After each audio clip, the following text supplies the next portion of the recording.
Welcome back, everybody. This is Shadow Drone.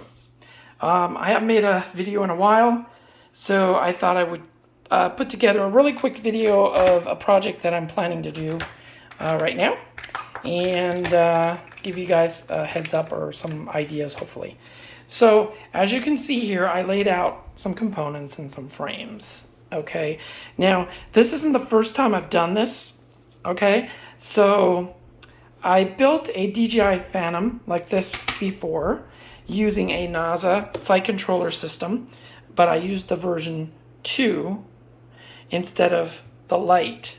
Okay, so but I've decided, because I've got a bunch of extra motors laying around that I'm not using, and I have 2 bodies available that I'm not using, so I decided to go ahead and build 2 Phantom 2s based on the technology, but I'm using Phantom 3 Pro bodies.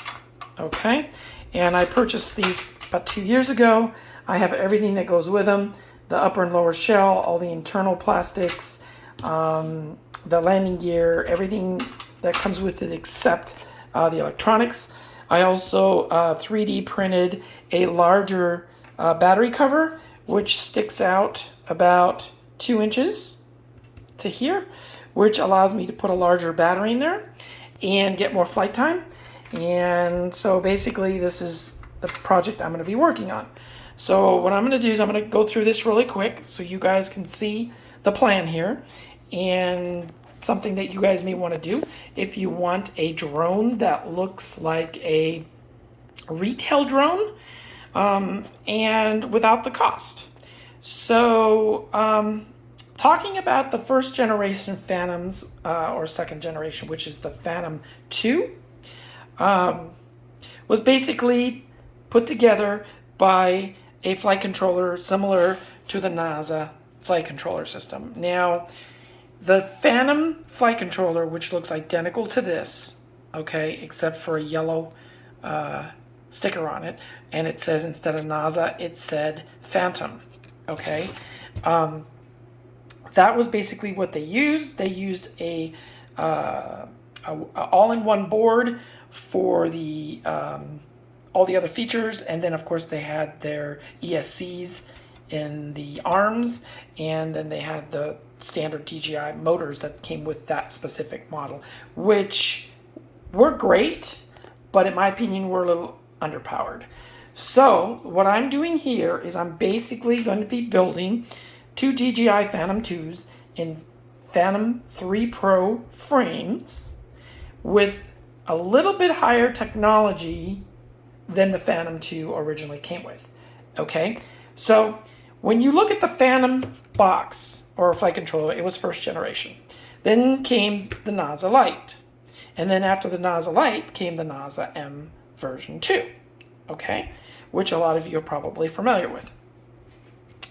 Now, with the NASA Lite, the first one I built was with NASA version 2, but those NASA versions are currently in all my big drones. So what I did is I ordered 3 DJI Lite kits, which are right here. These just came in yesterday, and this one came in about 2 weeks ago, and I'm going to explain this. So you ask yourself, well, why would I buy a NASA Lite, okay, compared to a NASA version 2? And I'll tell you why. The NASA version 2 currently, no matter where you buy it, costs you about $150 to $180, okay, which is way overpriced for the technology that's in those flight controllers. Now, I'm not knocking it. It's a good flight controller, but they've kind of upped the price to a point where it's really not worth $200. $150, okay, but $200, $180, or whatever, no way.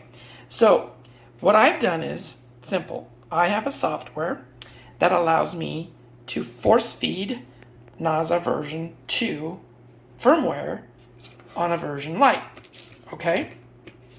By doing so, it allows me to upgrade a version Lite to a version 2 for free, okay? A version 2 NASA like this with all the connections, okay, comes with the power, the LED, okay, but no GPS, is about 50 bucks, okay? And then I purchased a NASA Light, NASA 2 OSD module, okay, which will give you OSD heads-up display. Those are about $19. And then, of course, the GPS, if you can get it, is about $20 or $27. Depends on where you get it. Okay. Anyway, by wiring it up this way, I get all the features of a NASA version 2 for 50 bucks for that. And, of course, what comes with that, okay, which you see here. Okay, so this was $54. See that? And all I have to do is flash the firmware, and I've got a version 2. Now, the version 2 software is the second upgrade to the version 2. The version is, I think, 4.06, I think it is. I don't remember what the version is. But you can upgrade this to the second level of a NASA 2, but not the third level. DJI got wise, and then they wrote in a code into the third firmware upgrade, which will not allow you to upgrade this with that. Now, the hardware in this and the version 2 are identical. So NASA was pushing a bait and switch, okay? They got people to buy this, and then they came up with the version 2 with a yellow sticker, and all they did was replace the yellow sticker with the red one and called it version 2, and then updated the firmware, okay, which in my opinion was low blow, but hey, what do you expect? Anyway, so what I'm going to be doing is I'm going to be upgrading these. This one's already been upgraded to NASA 2, okay, from NASA Light, and I'm going to be using a long range telemetry OpenTX compatible receiver, which is actually better than the one that's in the DJI because it's all the DJI drones are proprietary. Okay, so you have to use their controllers and so on and so forth. And there's limitations to DJI now. With this, I can use an FrSky or any OpenTX radio. For these drones, I get triple the distance, and I get a lot better performance, in my opinion. Okay. I'm also going to be, the other big thing on this unit is I 3D printed some battery hatches. I don't have them here right now, but they're about this long, about almost 2.5, 3 inches longer than the original, okay, which allows me to put a larger battery in here for more milliamp. So in the first generation, when I built one of these, I was able to put an 8,000 milliamp 13 volt battery in there. Now, the DJI Phantom 2 ran on 13 volts originally, and then they upped it as the newer generations came up. I believe 14 now. And so, yeah. Secondly, the other good thing is by going this route, you're not forced to use DJI smart batteries, which are super expensive. Okay. And then finally, the DJI motors that came with these, with the Phantom 2s, were decent. Okay, I'm not knocking it. Same with the Phantom 3s and 4s. But in my opinion, they're a little underpowered. That's just personal. So basically, I'm putting in these Garrett high-performance motors. Now, these babies are like 4 times stronger than a standard Phantom motor. Okay, and they fit in here just perfect. I use these in my other Phantom clone build, so I know these work really well. Yeah, definitely. And of course, as you can see, I have a ton of these, and I haven't used them in years, you know. And I'm going to be using some high performance ESCs. They're about this size, and they fit perfectly inside there. And then, of course, I 3D printed a mounting platform, which will go on here, which will allow the flight controller, the power supply, the X8R, and I ordered 2 more of these from AliExpress, which were like $20 compared to $50 here in the US. It just takes a while to get here. And what I do is I take them out of the box. Same thing with this. This will be out of the box.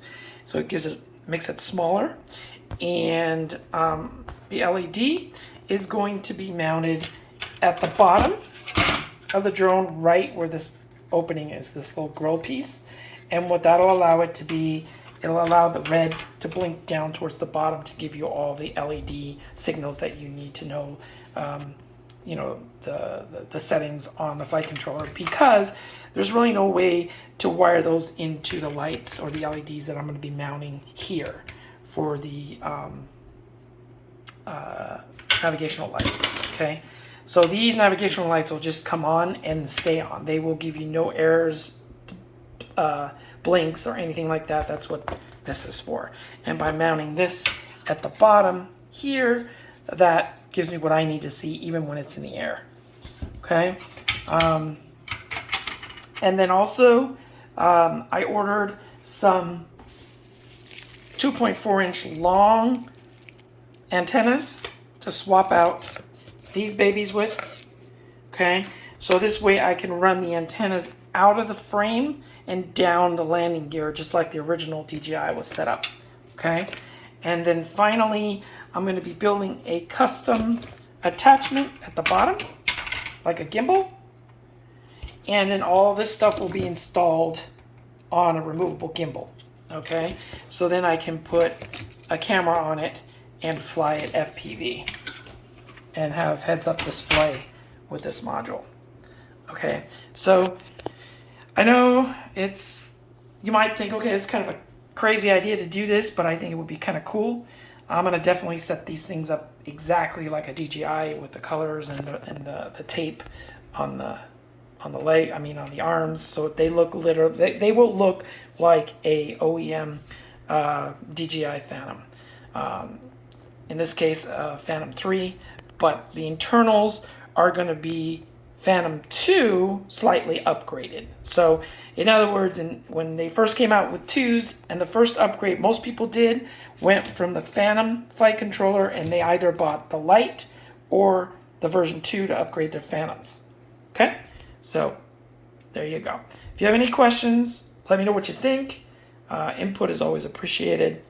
I will keep you informed on this project and go from there. All right, guys.